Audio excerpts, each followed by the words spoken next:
In this video, you'll learn how to deactivate a user in Salesforce, a crucial process when managing your organization's Salesforce users. Deactivating a user ensures that they no longer have access to your Salesforce environment, which is essential for maintaining security and compliance. Let's dive in and walk through this process step by step. First, navigate to the Salesforce homepage.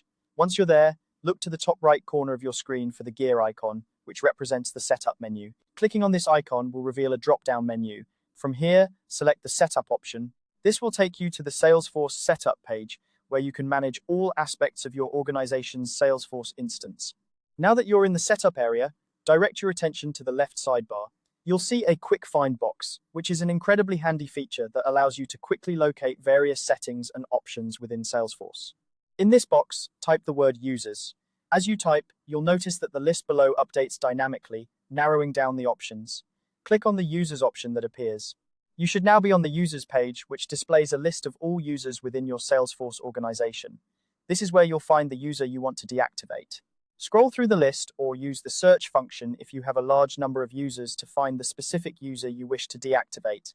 Once you've located the user, look towards the right side of the user information screen. Here, you'll see an active checkbox. This checkbox indicates whether a user is currently active or not. If the box is checked, it means the user is active and currently has access to Salesforce. To deactivate the user, simply uncheck this box.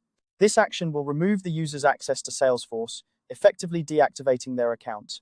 After you've unchecked the active checkbox, it's important to save your changes. Look for the Save button, which is usually found at the bottom or sometimes at the top of the page.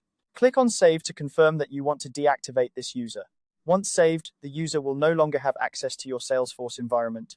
And there you have it, you've successfully deactivated a user in Salesforce. Remember, deactivating a user is a reversible process. If you ever need to reactivate the user, simply follow these steps again, but this time check the active box and save your changes.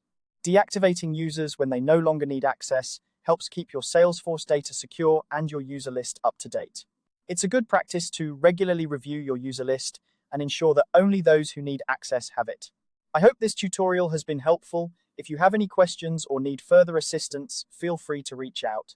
Thank you for watching, and don't forget to like and subscribe for more Salesforce tips and tutorials.